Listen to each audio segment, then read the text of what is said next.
I've got a question for you. What makes a hero? Is it the strength of their shoulders to carry the world's burdens? Is it the stoutness of their heart to connect with and heal the downtrodden? Is it the lightning-quick instinct to throw themselves into danger at a moment's notice?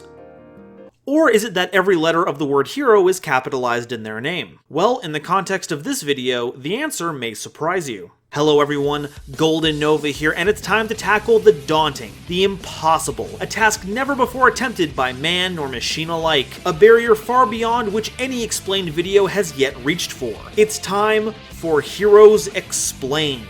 The signature deck of Jaden Yuki, the iconic TheSliferSlacker and 5-time winner of the Best Smile in Domino City Award, Heroes made their debut in the 2005 set, The Lost Millennium. And while it saw absolutely zero competitive relevance upon release, the theme struck a chord in the fan base that's been going strong till this very day. It's seen a number of updates both within the canon of GX and beyond, and has worn the mask of a number of different playstyles, from the control-oriented hero beat to the explosive combo version you see today. And in this video, we're going to catalog the nearly 16 years of hero releases, from the good, the bad, and the weird, and maybe, just maybe, we'll learn a little trivia along the way. In fact, before we get into the meat of all this, let's share a little something right now. If you're new to the hero scene, you might not know that old hero names were formatted like this. Hero wasn't really given any special spelling rules, it just looked like any other name on the card.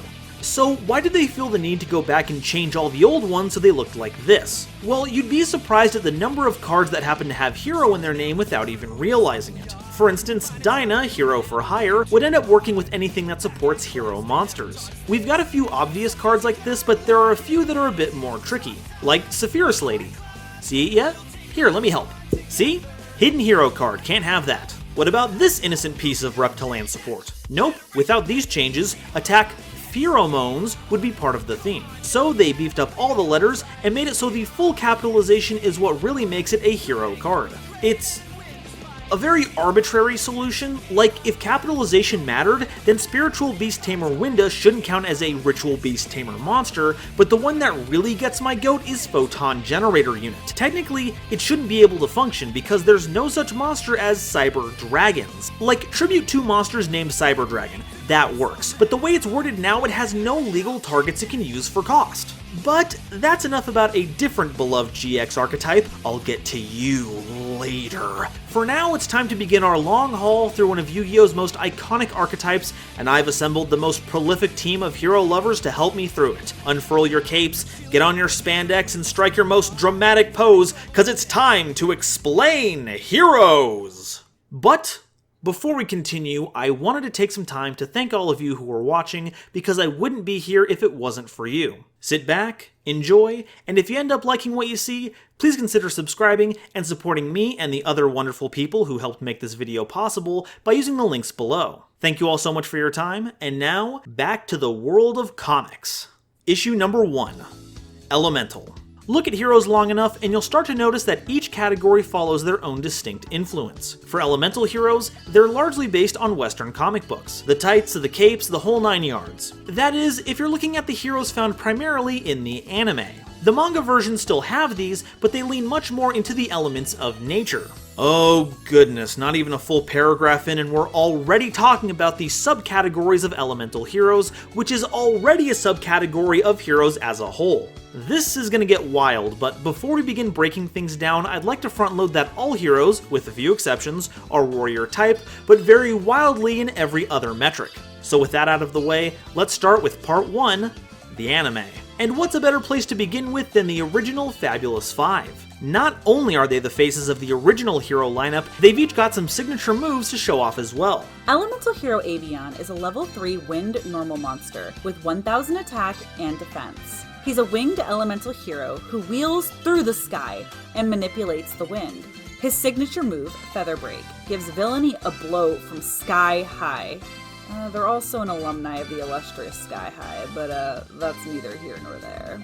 You can see their signature move in action on the normal spell, Feather Shot. You target one face-up elemental hero Avion you control, and during that turn, it can attack a number of times equal to the number of monsters you control when Feather Shot resolved. But that Avion can't attack directly, and your other monsters can't attack at all. This one's a bit suspect. No matter how many attacks you get, 1,000 attack points isn't going to get you very far. But you can use a card we'll talk about later, Hero Mask, to make any monster you control into Elemental Hero Avian, and now it can attack a whole bunch of times. It's a pretty janky combo, but if you're looking for something kooky, then hey, shoot your shot, I guess. Another signature move at our feathered friend's disposal is Featherwind, a counter trap that can be activated in response to a spell or trap card being activated while you control Avian, and on resolution, it's negated and destroyed. And they say heroes don't have interaction or negation. They've had it since the very beginning. Do these people even read cards from 2005? They also appear on an unrelated card, Mirage Tube, a quick play spell that you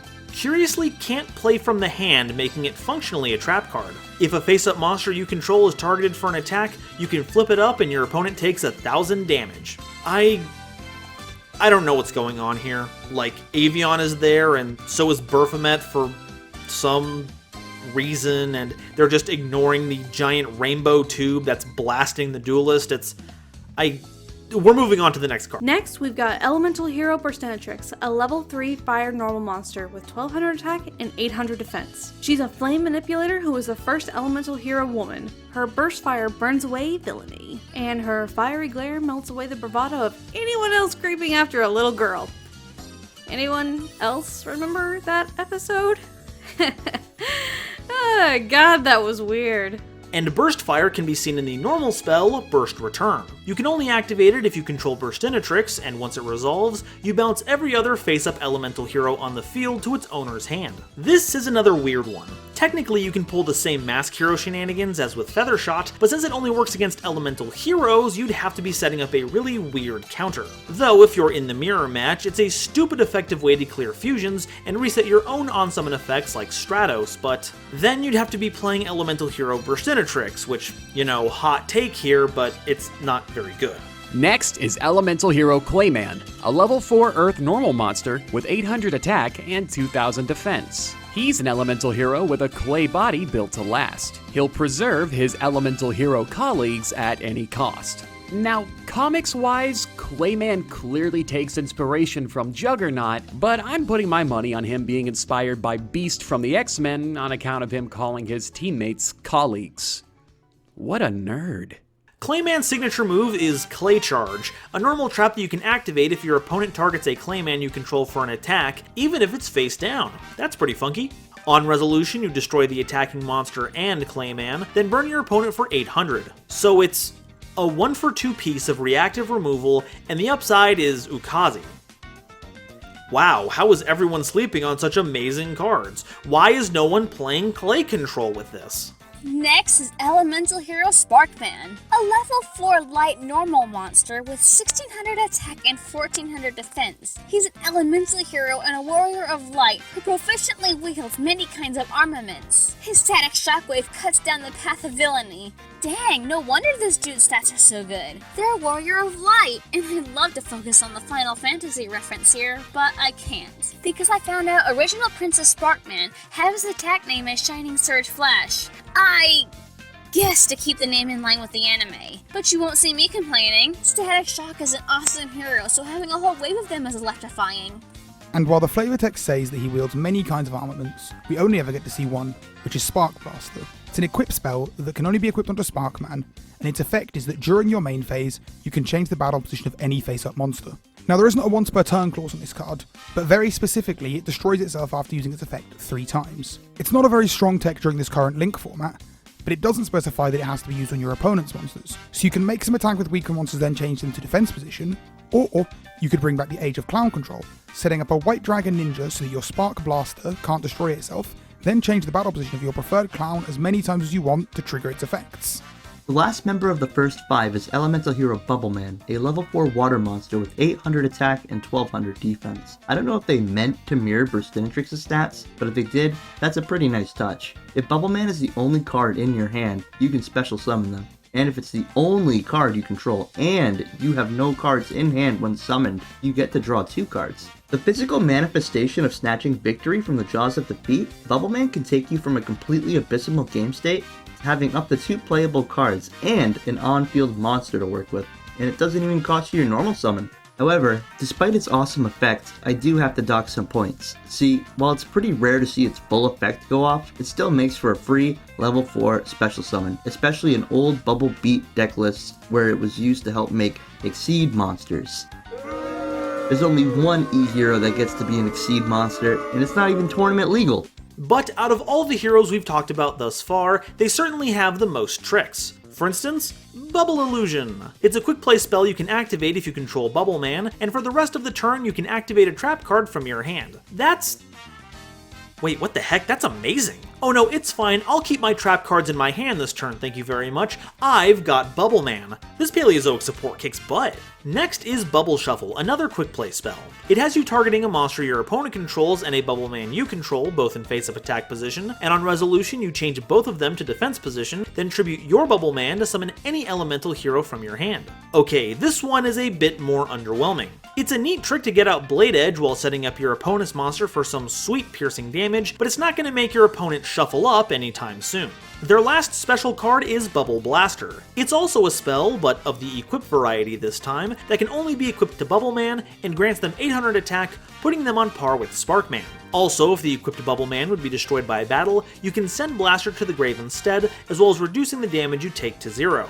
It certainly has the least utility of the 3 spells, and if Bubble Man is being used as intended, it's not going to stick around long enough to reap the benefits of this card, and well, let's just say that if you're a fan of this card, I'd hate to burst your bubble. And if those weren't enough, they've even got an alternate form. Elemental Hero Neo Bubbleman has all the same stats as their original form, but can't be normal summoned or set. Instead, you must send an original Bubbleman from your field to the grave, as well as dispel card Metamorphosis from your hand to the grave to special summon this Cape Crusader from your hand. Thankfully, it counts as its previous form while it's on the field, so you can use all the Bubbleman cards with it, and it destroys any monster it battles with at the end of the damage step. It's a pretty ineffective way to get a worse El Shaddai construct, but what's funny is that it's effectively banned. I mean, if you have a card that can ignore summoning conditions, you can still get this on the field, but since Metamorphosis is banned, this hero's gameplay days are finished.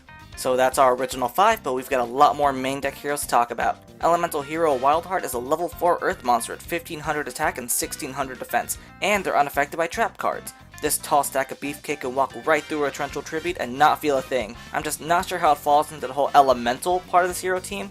I mean, unless we're operating on Captain Planet rules, then it all makes sense. And they aren't without their own signature card either.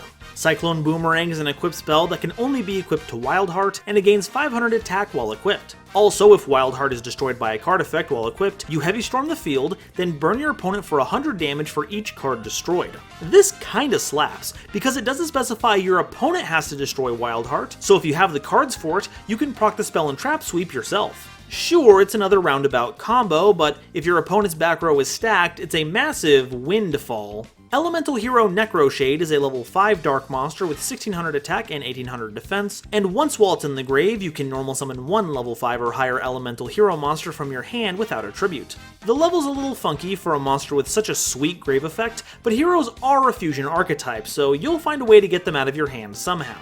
Seems a bit dark for the living ray of sunshine that is Jaden Yuki, but what really gets me is that it looks like what would happen if Kazuki Takahashi had the chance to redesign Lord Zed from Power Rangers. But what are we gonna summon with this effect? Another Necroshade? Wrong. It's for Elemental Hero Blade Edge, a level 7 Earth monster with 2600 attack and 1800 defense, and it deals piercing battle damage. I hesitate to call this a win condition, but it gives you a way to run over a lot of monsters if you don't have access to your extra deck. And because it can deal damage no matter what, it certainly gives you an edge over more defensive strategies.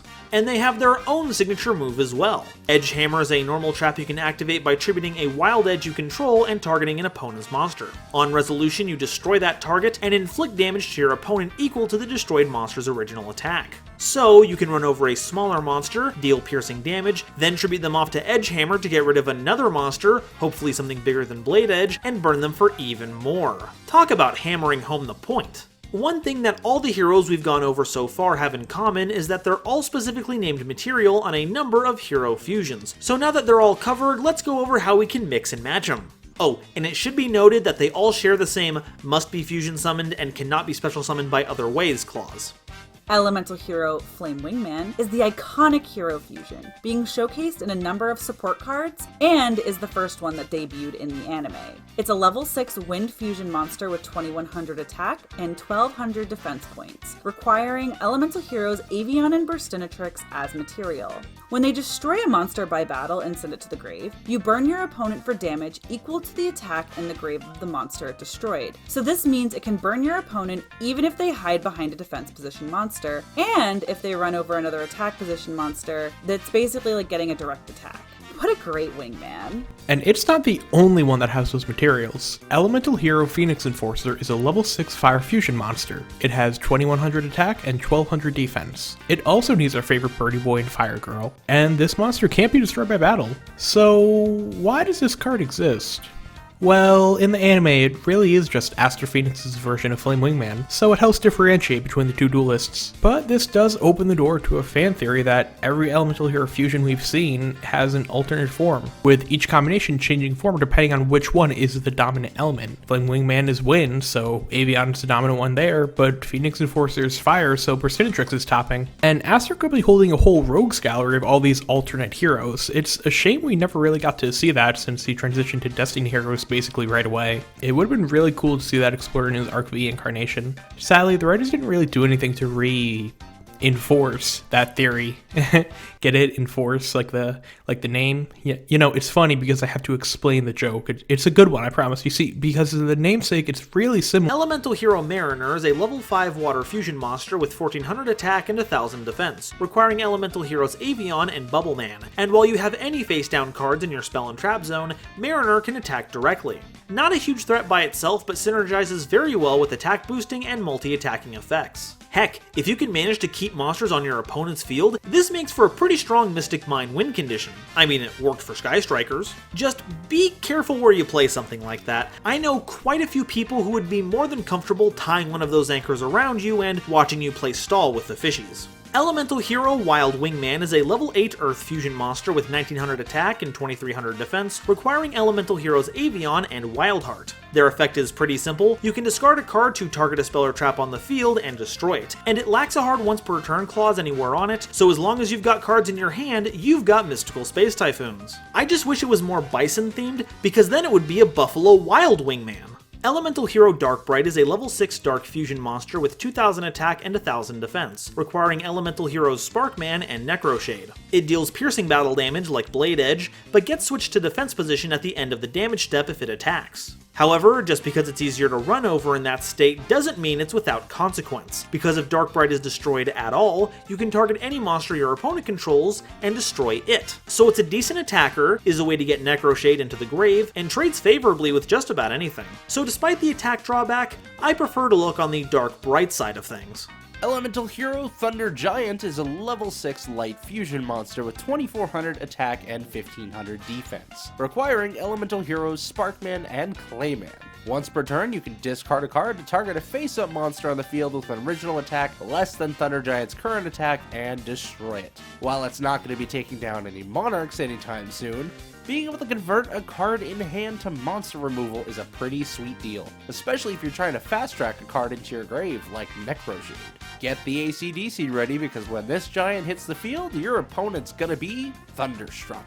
Elemental hero Plasma Vice is a level 8 light fusion monster with 2600 attack and 2300 defense, requiring elemental heroes Sparkman and Blade Edge. It maintains the latter's ability to deal piercing battle damage, and much like Thunder Giant, you can discard a card to destroy a monster, but this time it works on any attack position monster, regardless of their attack points. Overall, just a solid improvement over Thunder Giant, but it does mean you'll have to run the level 7 hero that requires a very specific setup to summon without much hassle. It may be an indulgent deck building choice, but hey, we all have our vices. Elemental hero Mudball Man is a level 6 Earth fusion monster with 1900 attack and 3000 defense, requiring elemental heroes Bubbleman and Clayman. And that's really all there is to say about it. It doesn't have any useful effects, but because of the can only be fusion summoned clause, it doesn't even count as a non-effect monster for, like, silly 10e purposes. Despite the artwork, this card is anything but well-rounded. Elemental hero Rampart Blaster is a level 6 Earth fusion monster with 2000 attack and 2500 defense, requiring elemental heroes Clayman and Burstinatrix as fusion material. It can attack while it's in defense position, making it sort of like a prototype for the super heavy samurai archetype, but only if your opponent controls no monsters. And if it does attack, its attack is halved during damage calculation. I assume this means it applies its attack for all this, because it doesn't specify. There's no problem solving card text for a card such as this. And while the attack reduction does suck, it makes it feel like a prototype for Dante, maintaining a strong 2,500 defense while applying some offensive pressure. It's all ran part of a winning strategy. Elemental Hero Necroid Shaman is a level 6 Dark Fusion monster with 1900 attack, 1800 defense. This one requires Elemental Hero's Wild Heart and Necro Shade for that fusion. When special summoned, you can target a monster your opponent controls, destroy it, then special summon a monster from your opponent's grave to their side of the field. So it essentially lets you swap out a monster your opponent controls with a weaker one from their grave. And hopefully without any on-summon or send-to-grave effects, you want to watch out for those. So they're kind of like a really passionate domestic gardener in that regard, because they really love tending to the graveyard. Elemental Hero Wild Edge is a level 8 Earth Fusion monster with 2600 attack and 2300 defense, requiring Elemental Heroes Wild Heart and Blade Edge, and they can attack each monster your opponent controls once each. It's a shame it didn't also maintain the piercing damage, but I can see where a Purgatrio coming out in the early GX era might have been a bit too much power creep for the time. But no matter what else you can say about them, you can't fault their fashion sense, cause Wild Edge is looking sharp. Elemental Hero Steam Healer is a level 5 water fusion monster with 1800 attack and 1000 defense, requiring Elemental Heroes Burstinatrix and Bubbleman. When they destroy a monster by battle and send it to the grave, you gain life points equal to the attack the destroyed monster has in the grave. This makes Steam Healer a kind of opposite to Flame Wingman, where that card tries to close out games, while this one is more about keeping you in them, so you don't start running out of steam. Now let's talk about some more complex fusions. These are the ones that either use more than 2 materials or use another fusion monster as fusion material. Elemental Hero Tempest is a level 8 wind fusion monster with 2800 attack and defense, requiring Elemental Heroes Avion, Sparkman, and Bubbleman. You can send another card you control to the graveyard to target a monster you control, and while Tempest is face up on the field, that monster cannot be destroyed by battle. Curiously, it doesn't exclude itself, nor is it once per turn, so as long as you can keep sending cards, you can continue to grant semi-permanent battle destruction immunity. And that makes sense as an effect, right? Like, it's a Tempest. Have you ever tried to punch the wind? It's a lot harder than it seems.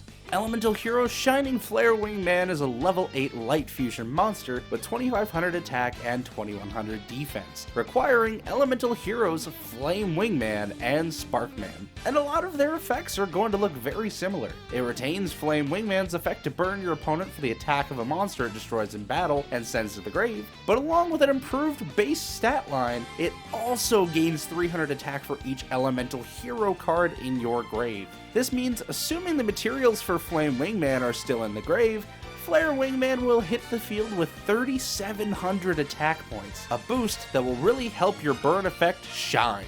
Elemental Hero Shining Phoenix Enforcer continues the trend of similar but not quite the same monster as their predecessor. They're a level 8 fire fusion monster with 2500 attack and 2100 defense, requiring Elemental Heroes Phoenix Enforcer and Sparkman. They share Flare Wingman's boost to attack for each Elemental Hero in your grave, and retains Phoenix Enforcer's immunity to battle destruction, which seems a little unnecessary since they're going to be just as beefy as Flare Wingman, and even more so as the duel goes on. It looks like this card doesn't really live up to its namesake, because after burning out this hard, we never saw this particular Phoenix rise from the ashes again. Elemental Hero Electrum is a level 10 light fusion monster with 2900 attack and 2600 defense, requiring Elemental Heroes Avion, Burstinatrix, Clayman, and Bubbleman. They're also treated as wind, water, fire, and earth attribute while on the field, and when fusion summoned, you shuffle all banished cards back to their owner's deck, meaning you can immediately recycle their material if you used Miracle Fusion for them. Electrum also gains 300 attack for each monster your opponent controls that shares an attribute with them, so as long as it isn't a dark monster, Electrum is getting a pretty nifty attack boost. While it's had some pretty impressive showings in the anime, it's probably most well known for having its own OTK, using Fusion Gate and Chain Material to banish its fusion material right out of the deck, which you'll conveniently never run out of because of Electrum's own effect. Loop that a few times, utilizing some trickery involving Elemental Hero Gaia, and you've got a limitless supply of level 10 monsters to keep making Gustav Max, a monster you can also loop, to shell your opponent for 2,000 points of damage until you win. It's far too complicated and fragile to be worth banning, but once it's underway, it's almost impossible to overcome its Electrum might. Alright, that's it for the anime fusions, but we still have a few more main deck monsters that are here to help. For instance, we have elemental hero Prisma, a level 4 light monster with 1700 attack and 1000 defense. Once per turn, you can reveal a fusion monster from your extra deck, then send one of the fusion materials whose name is specifically listed on the card from your deck to the grave, all of which is cost, and once it resolves, Prisma's name becomes the sent monster's name until the end of the turn. Prisma helps you to run the absolute minimum of fusion materials you don't want to, as well as lending flexibility to the number of elemental hero extra deck monsters you have access to at any given time. But since it doesn't specifically have to work with elemental hero cards, you can splash this in all kinds of fusion decks. From my personal experience, I can remember running it in Gladiator Beasts as a way to run more copies of Bestiari to make the terrifying guy Xeris. But despite its role in helping to field these ferocious feathered fighters, Prisma is anything but a bird brain. Rottweiler is a level 3 Earth Machine monster with 800 attack and 1200 defense. When destroyed by battle and sent to the grave, you can target an elemental hero card and a polymerization in your grave and add both targets to your hand. Ooh, unfortunate wording on that effect means that DD Crow-like effects can snipe one and cause the whole effect to fizzle, but since this triggers during the damage step, I think it's pretty safe. It's a bit slow to be helpful in any kind of modern environment, but gosh darn it does it know how to play fetch. Hero Kid is a level 2 Earth Warrior monster with 300 attack and 600 defense, and when special summoned, you can special summon any number of Hero Kids from your deck, making it arguably better tribute fodder for god cards than Ra's Servant, since it doesn't put you under any kind of restriction, and you can easily summon them out of the deck with Reinforced Truth. I kid you not. But does this card have any actual ties to elemental heroes beyond the name? Well, for that, we're gonna have to start dipping into our spell and trap support. Kid Guard is a normal trap that you can activate when your opponent declares an attack. You tribute a Hero Kid, negate the attack, then add an elemental hero monster from your deck to your hand. So, hey, despite the stat line, this little sidekick can be good for something. Sure, it's just a glorified battle fader, but it's something.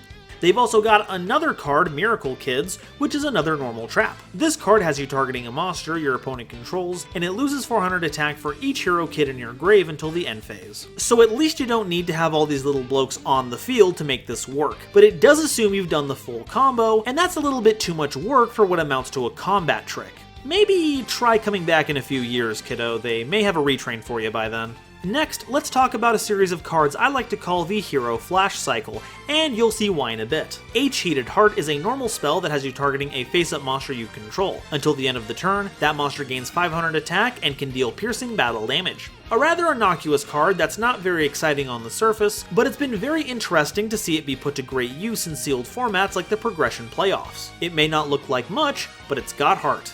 If you thought that card was cool, how about E-Emergency Call? This normal spell card lets you easily search your deck for any elemental hero. With no once per turn clauses attached, it's a staple in any competitive hero deck. Now if only heroes can top an event. Our Righteous Justice is a normal spell that has you destroying spell and trap cards on the field equal to the number of elemental hero cards you control. This card can trade very favorably against back row decks, especially because it doesn't target, but it does have to destroy back row equal to the heroes you have. So if your opponent doesn't have enough, you either can't activate it, or you're going to have to lose some of your own. And because it requires you to establish a field to activate, it's kind of putting the cart before the horse. Generally, you want to remove back row before you start summoning, so your opponent can't interrupt you. But despite only counting elemental heroes for its effect, it's actually popular amongst all the different hero types. Destiny, Neospatians, Evil, Masked, Vision, Extra. It's a pretty righteous card. Oversoul is a normal spell that has you targeting a normal elemental hero monster in your grave and special summoning it. It can get you fusion material, it can get you a decent blocker, and it can even summon out the massive elemental hero Neos, which can help you attack over a lot of obstacles. This all culminates in Hero Flash. It's a normal spell that has you banishing one each of H-Heated Heart, E-Emergency Call, R Righteous Justice, and O Oversoul as cost. And on resolution, you special summon a normal elemental hero monster from your deck, and all normal elemental hero monsters can attack directly that turn. Our original team doesn't really amount to many attack points, so don't expect to OTK with them anytime soon. But if you can throw out a bunch of Neos, you can end the game in a flash. Fake Hero is a normal spell that special summons any elemental hero monster from your hand, but it can't attack, and is returned to the hand during the end phase. A nifty way to trigger Shadow Mist and Stratos' effects, or as a way to get heroes onto the field for more modern types of summoning like Lynx or Xyz, but not for much else since you can fusion summon using materials in your hand. Well, in most cases. Really though, I don't know why the card has to be so mean. Chaz here is trying his best, you don't have to call him fake over it. Fifth Hope is a normal spell that has you targeting 5 elemental hero monsters in your grave, and on resolution you shuffle them into your deck, then draw 2 cards, unless you had no other cards on the field or in your hand when you activated it, in which case you draw 3. It's essentially an archetype-specific Pot of Avarice with a little bit of extra Bubble Man flavor mixed in, drawing you an extra card if you have nothing else. But now that Pot of Avarice is unbanned, what's the point of running Fifth Hope over it? Especially since Avarice can shuffle away non-elemental hero monsters. The answer to that is Disruption. If you can't return all 5 monsters with Avarice, you get nothing. But once Fifth Hope is activated, unless it's negated of course, it's going to resolve no matter what, so even if your opponent drops a DD Crow, there's still hope.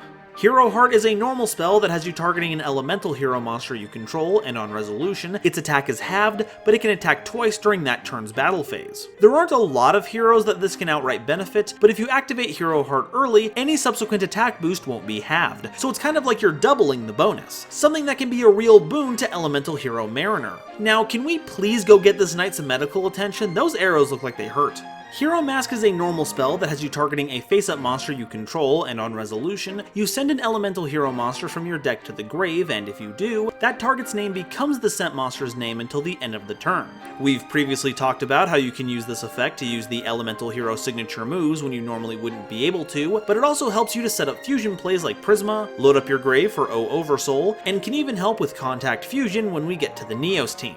And if we're being honest, masks just make you look cool. We should wear them more often.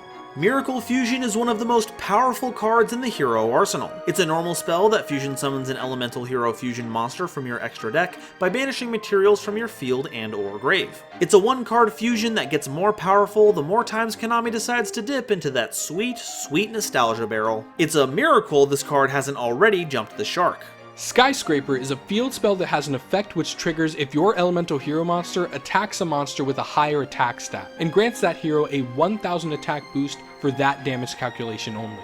While it's not going to have your back on the defensive, this can help you get over monsters you normally couldn't otherwise. Even the simple Sparkman can grow to an impressive 2600 attack, so with a field spell like this, the sky's the limit.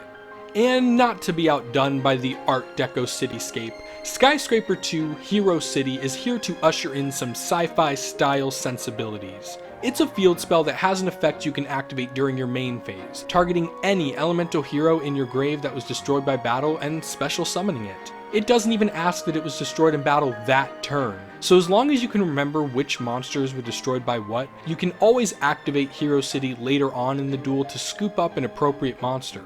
However, its limited activation timing and limited conditions for what can be revived means that if you're considering playing this card, you really are scraping the bottom of the barrel.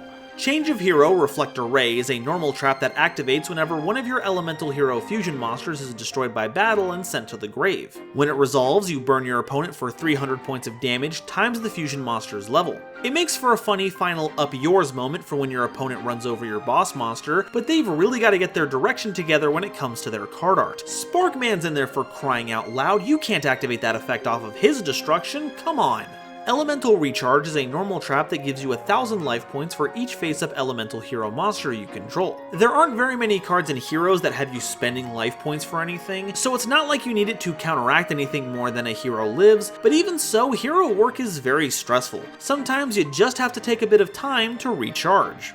Hero Barrier is a normal trap that can negate an attack from an opponent's monster, but you must control a face-up elemental hero monster to resolve the effect. This is just bad. You could be playing Negate Attack, which is a counter trap and stops the whole battle phase and doesn't require you to have a specific monster, or Battle Fader, which doesn't even minus you. And none of them are even that expensive, so when it comes to attack negation, there really is no barrier to entry. Hero Blast is a normal trap that I have very, very painful memories of. It targets a normal elemental hero monster in your grave, adds it to your hand, then if your opponent controls any monsters with attack less than or equal to the elemental hero you scooped up, you can destroy one of them. An infamous part of old Hero Beat deck lists, you can return elemental hero Neos Alias, an eligible target because it's a Gemini, then blast just about any normal summon in the game while setting it back up to run the field on your next normal summon. I can't tell you the number of noble Laquari that gave their lives because of this loathsome card. I certainly didn't feel like much of a beast after it resolved.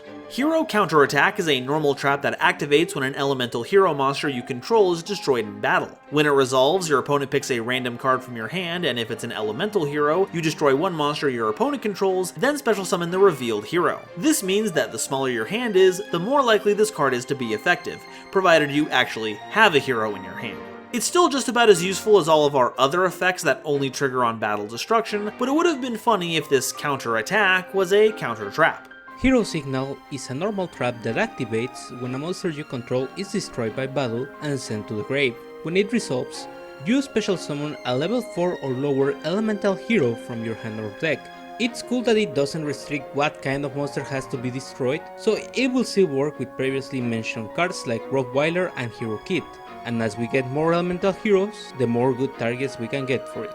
But it's still a card that's too slow that does too little to be effective. In fact, it's cards like this that really signal to us what bad card design looks like. Hero Spirit is a normal trap that you can activate if an elemental hero monster you control was destroyed by battle that turn, and it makes the battle damage from one of your opponent's monsters 0. Wow, this is... where do I start? This card just boggles my mind. It stops battle damage, but only once, and you have to lose a hero to make it active. And nothing on this card looks even remotely like a hero. I would be willing to write this off as just another usage of the regular form hero name like with Hero Metal, but it name drops elemental heroes in its effect. You know, I'm starting to think that the designers weren't really getting into the spirit of things. Magistry Alchemist is a fairly new card that isn't technically specific to elemental heroes, but it's got Electrum in the art, it has a scene from the anime, and it cares about having a lot of different attributes, so I'm making the executive decision to add it here. You banish 4 hero monsters from your grave and or face up on the field, then target a hero monster in your grave and special summon it, ignoring its summoning conditions. Also, if you banished Earth, Water, Fire, and Wind attributes to activate the effect, which is in line with the 4 attributes of Electrum's fusion material, the monster you summon has its attack doubled, and you permanently negate the effects of all face-up cards your opponent currently controls. So at worst, it revives any hero by banishing 4 others, and at best it's an Ice Beast Zero Fine and a Megamorph on top of everything else. It's a game-ending card, and if we get to a point where we're shoving a ton of different hero attributes into the grave instead of just a bunch of darks, then this card can help light the way to victory. Mirror Gate is a normal trap that activates when an opponent's monster declares an attack, targeting a face-up elemental hero monster you control. Once it resolves, you switch control of the 2 monsters involved in the battle, then resolve that battle. Control of both monsters changes back during the end phase. This one's a legitimately funny card, essentially swapping who takes the damage but does little else. However, you do get to keep your opponent's monster until the end phase, so if you have anything that can get rid of it while you control it, perhaps by attributing it to activate an effect, then your opponent's not going to get it back. It's that kind of play sequence that will reflect well on you as a duelist. Part 2. The manga. This section will talk about cards that are exclusive to the manga, or cards that are closely related to them. For those of you that don't know, GX's story is actually quite different from the anime's, introducing such cards and concepts as Tragodia and the Legendary Planets. And speaking of different timelines, some of these cards also make an appearance in the Zexal manga, used by a minor antagonist known as Fusion Mask, so that was a pretty neat piece of trivia to run into.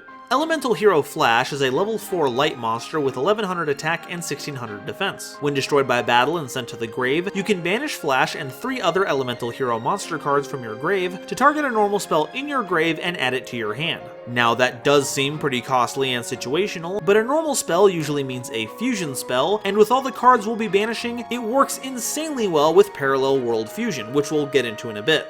In fact, you could say that it works shockingly well. Elemental Hero Voltic is a level 4 light thunder monster with 1000 attack and 1500 defense, and when it inflicts battle damage to your opponent, you can target one of your banished elemental heroes and special summon them. This works well with Flash and Miracle Fusion, banishing heroes for you to summon with Voltic's effect. The issue will be getting in for any of that battle damage. Seriously, why did they give it an effect dependent on dealing damage, then only make it as strong as Avion? Your opponent's barely gonna feel a jolt, much less a bolt. Elemental Hero Heat is a level 4 Fire Pyro monster with 1600 attack and 1200 defense, and they gain 200 attack for each Elemental Hero monster you control, so it immediately goes up to 1800 all on its own. It's a solid attacker that gets bigger the more you swarm the field, so when you go wide, Heat's gonna have your opponent sweating bullets. And in the heteronormative superhero tradition, we also got the girl version of Heat, Elemental Hero Lady Heat. Beat on the nose there, don't you think? Anyway, there's a level 4 Fire Pyro monster with 1,300 attack and 1,000 defense, and during each of your end phases, you burn your opponent for 200 points of damage for each phase of elemental hero monster you control. Once again, we have an effect that rewards you for swarming the field with heroes, dealing a pretty sizable amount of damage with an established field. Trigger it enough times and it's your opponent who will go out in a blaze of glory.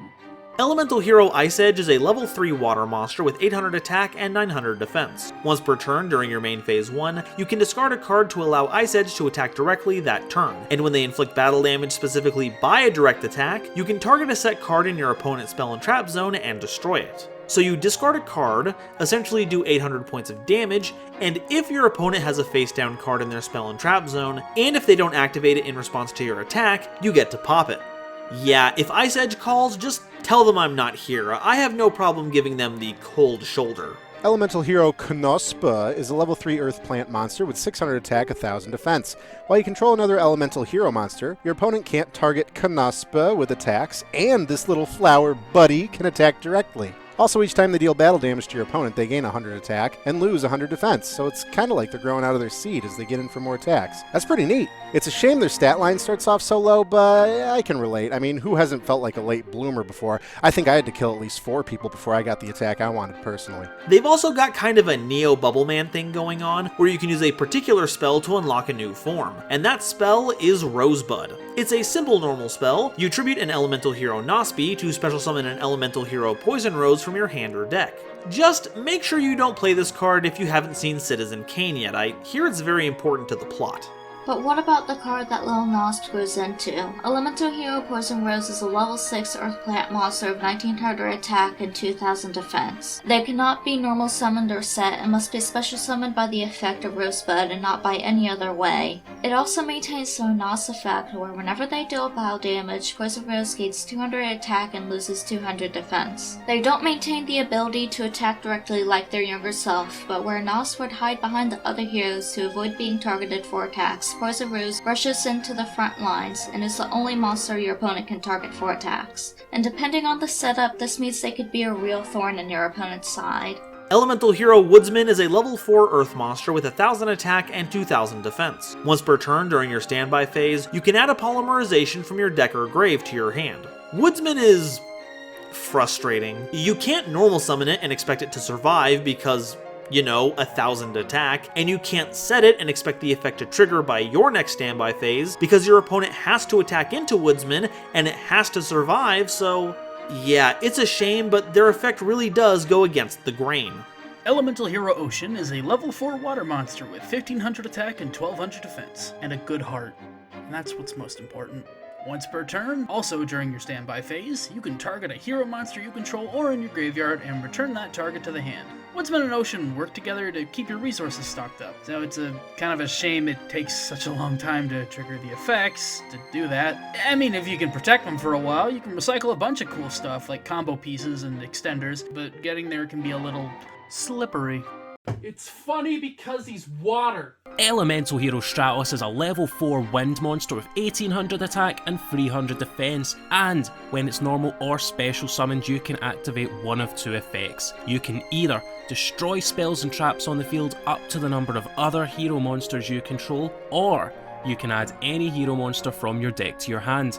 Here he is, the man, the myth, the legend, the elemental hero that's been on the ban list for untold generations. My father was told by my grandfather about the horrors of Airblade Turbo, but now that power creep is set in, and abusing Phoenix Blade is just a thing we do now, he flies with us once again, carrying heroes to and fro and blowing up back row when we're already far ahead in the game. Top this off with any lack of once per turn restriction, and you've got one of the major reasons why heroes really are just a few well-placed pieces of support away from a high tier status, giving this fan favourite deck a second wind. Elemental Hero Shadow Mist is a level 4 dark monster with 1000 attack and 1500 defense, and if they're special summoned, you can add one change quick play spell from your deck to your hand. Also, if they're sent to the grave, you can add any hero monster from your deck to your hand except another copy of itself, but you can only use one effect per turn and only once per turn. Now, while Shadow Mist was introduced in the manga, it was a normal monster there, so it bears little resemblance to the card we know today. This would be Stratos' replacement until the Winged Warrior came off the Forbidden and Limited list, and it would be a bridge to a whole new way to play heroes. But we'll get to masked heroes and their associated change cards later on. For elemental hero purposes, they're a great way to maintain card advantage after being used as material, and ensure that your combo pieces won't be missed. But how do we use Shadow Mist as fusion material? All the elemental hero fusion monsters so far have had specifically listed material, and Shadow Mist wasn't on any of them. Well, that's where our next cycle of heroes comes in. Colloquially known as Omni Heroes, these 6 fusions require any elemental hero, plus a monster of its associated attribute. Not only does this make gathering fusion material much easier by broadening the number of useful cards, they have a variety of outstanding effects at their disposal. Elemental Hero Absolute Zero is a level 8 water fusion monster with 2500 attack and 2000 defense, requiring any hero monster and a water monster. They gain 500 attack for every monster on the field except itself, and if they leave the field by any means, you can destroy all monsters your opponent controls. Weirdly enough, this is the only Omni hero that doesn't need an elemental hero as a material, just a hero. While not extraordinarily powerful on its own, Absolute Zero is a tricky landmine to play around, forcing your opponents to remove it before committing to a board, lest it be completely undone, and that's if you don't already have a way to remove them from the field on your own accord. So make no mistake, despite the name, this hero is no zero. Elemental Hero Escuridao was a level 8 Dark Fusion monster with 2500 attack and 2000 defense, requiring any Elemental Hero monster and a Dark monster, and it gains 100 attack for each Elemental Hero monster in your grave. As a card, Escuridao is nothing special, you'll have trouble getting over 3000 with those kind of gains, but it's more about the options that the Omni Heroes present to you. Super Polymerization. Dark is one of the most represented attributes in the game, so despite being very bland, it lets you out cards like Red Eye's Dark Dragoon without a care in the world, and that's just super.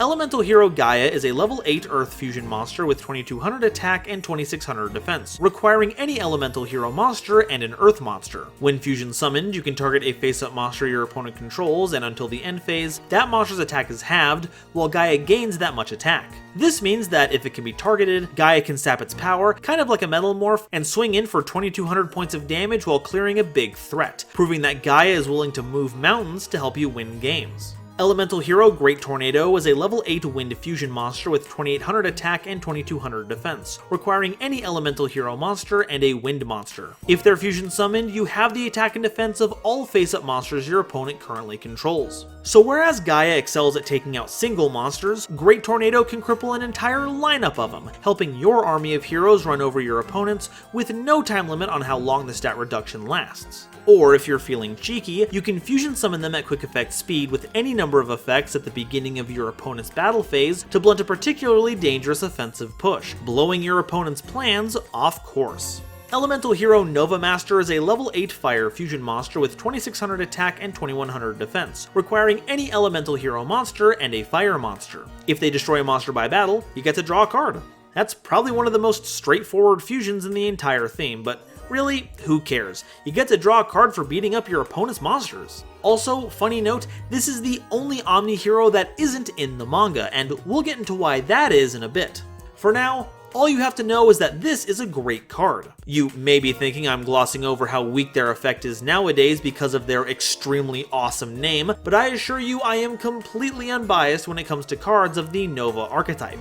Elemental Hero The Shining. Level 8 Light Fusion monster with 2600 attack and 2100 defense, requiring any Elemental Hero monster and a Light monster. Pretty easy requirements there. They gain 300 attack for each of your banished Elemental Hero monsters, and when it's set from the field to the grave, you target up to 2 of those banished Elemental Hero monsters and add them right to your hand. This is another really strong tempo card that fit right in with Hero Beat. I mean, by using Miracle Fusion, you could make a Shining with 3200 attack right off the bat. That's ginormous. And if you ever managed to get over it, your opponent was liable to get back the Neos Alias they use as material, allowing them to retake the board with ease.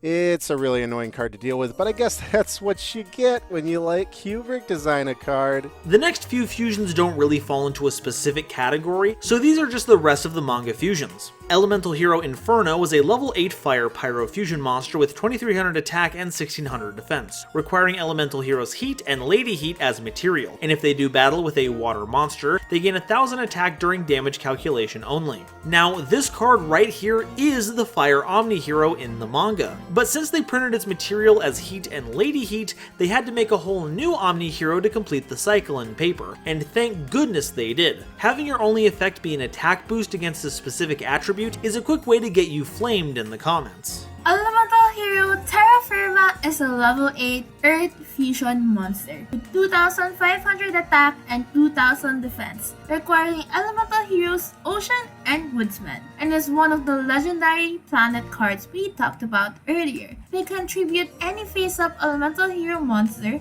and Terra Firma gains attack equal to the tributed monster's attack until the end phase. So if you just need a little extra boost to get through a big monster, Terra Firma can team up with your other heroes to put together an earth-shattering blow.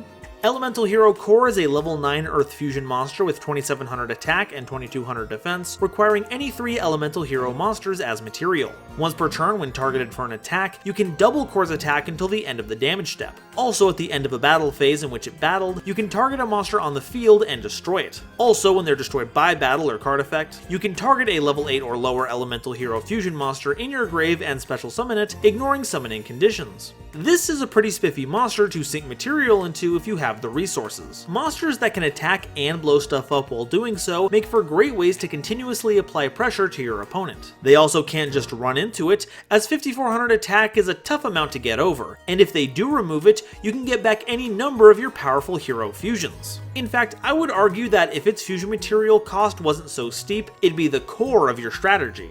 Contrast Hero Chaos is a level 9 Dark Fusion monster with 3000 attack and 2600 defense, requiring any 2 masked heroes as material, and is always treated as an elemental hero. So that's how it found its way onto this particular list. While face up on the field, it is also treated as a light monster, and once per turn as a quick effect, you can target a face up card on the field and negate that target's effects until the end of the turn.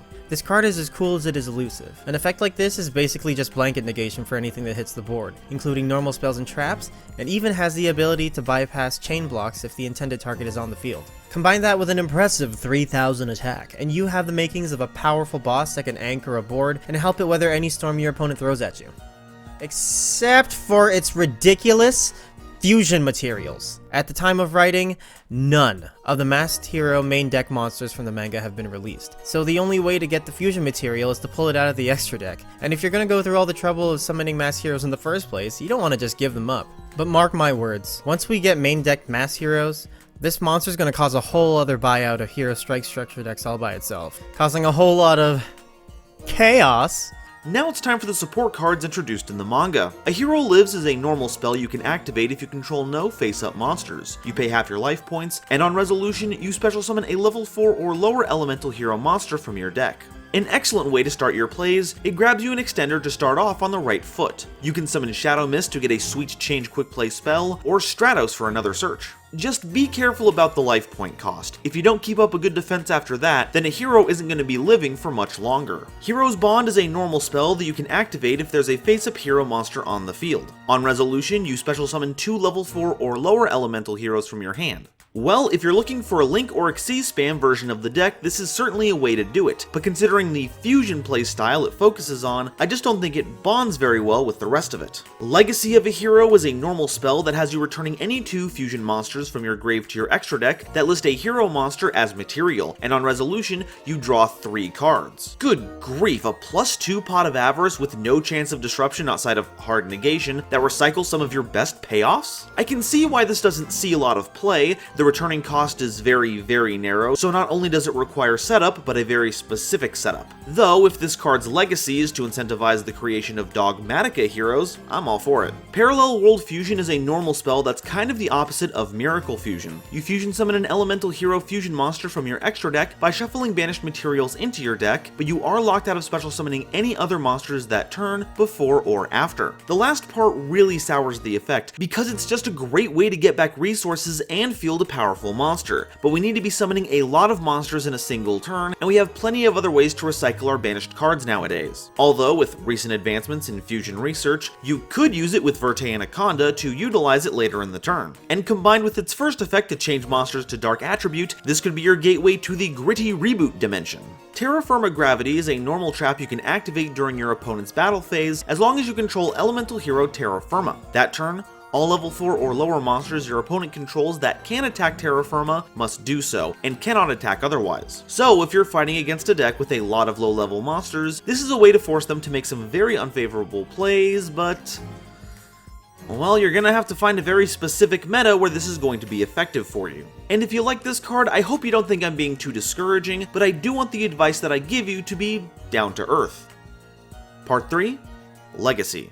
This section will cover the remainder of the elemental hero cards that don't have any representation in the anime or manga. These cards will either be elemental heroes or focus specifically on elemental heroes, with anything more generic than that showing up in the last issue of this series.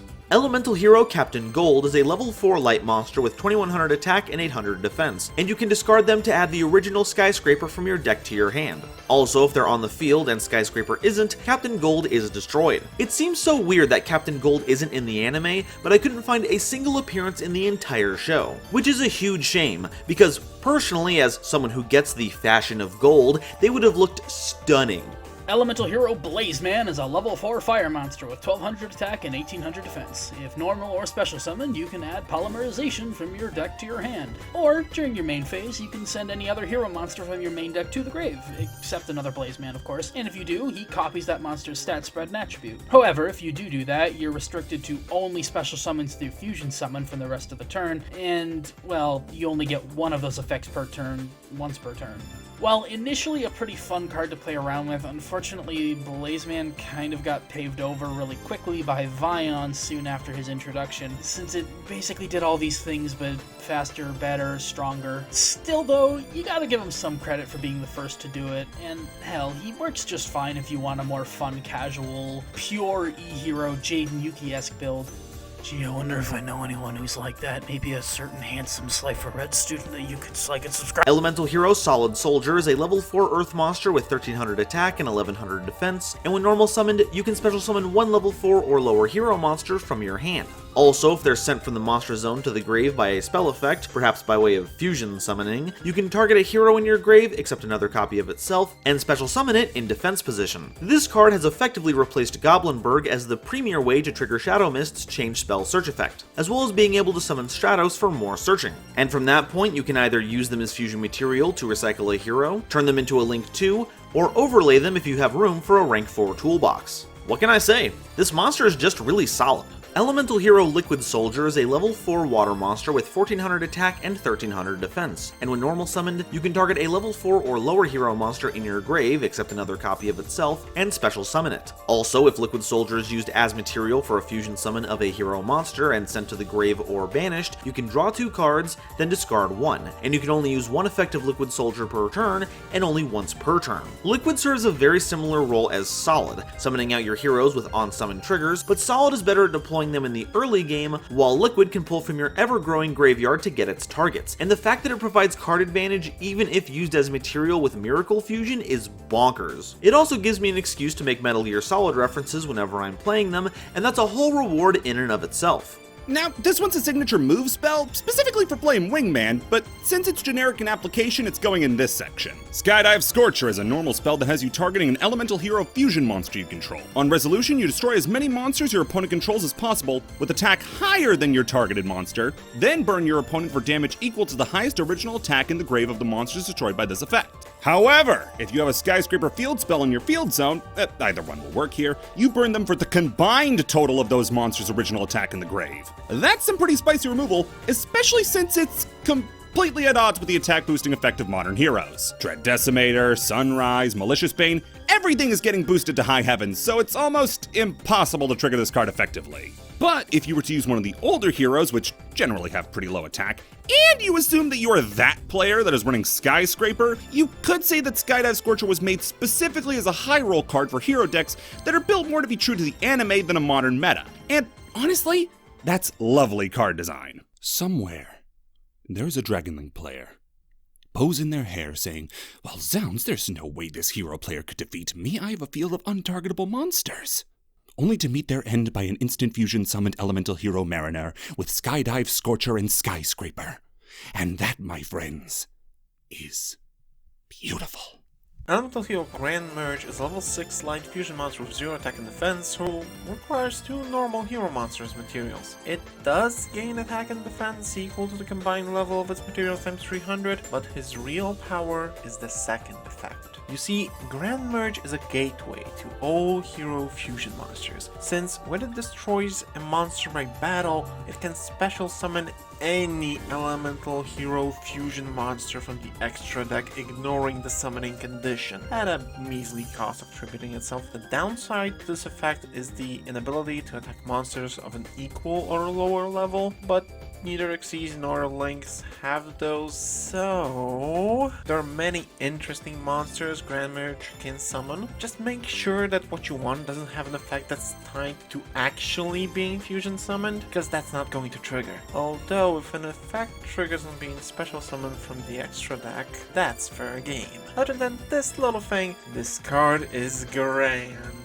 Elemental Hero Sunrise is a level 7 light fusion monster with 2500 attack and 1200 defense, requiring any 2 hero monsters with different attributes. It grants all of your monsters a 200 attack boost for every attribute among monsters you control, and has 2 effects with hard once per turn clauses. If special summoned, you can add a Miracle Fusion from your deck to your hand, and when an attack is declared involving a hero monster you control, you can target a card on the field and destroy it. Sunrise is an absolutely fantastic card that does almost anything you could want for the theme, save for some more broad negation. It bolsters your team, extends your fusion plays, and acts as removal for just about anything. Heroes may have gone through a bit of a renaissance with recent support from other subsections of the theme, but I truly feel that Sunrise is the one that will herald in the dawn of a new era for heroes.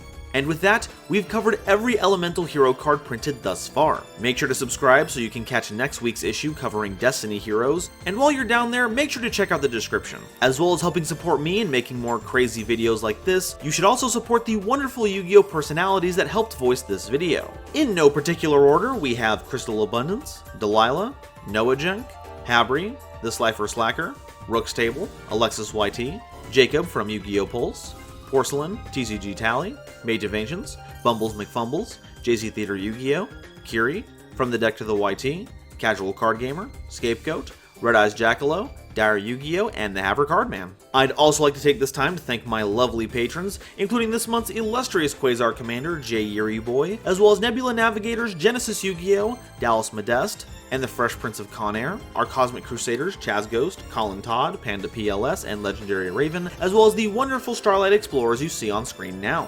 If you like what you saw and want to help fund the future of this channel, please consider joining as a YouTube member, it's basically like a Twitch sub, or supporting me on Patreon, all of which come with some pretty sweet perks. And if you want to see some old Nova content, you can check out this video where I cover some of the cards you saw in this video for the first time. Thank you all so much for watching, and I'll see you next time. Bye-bye.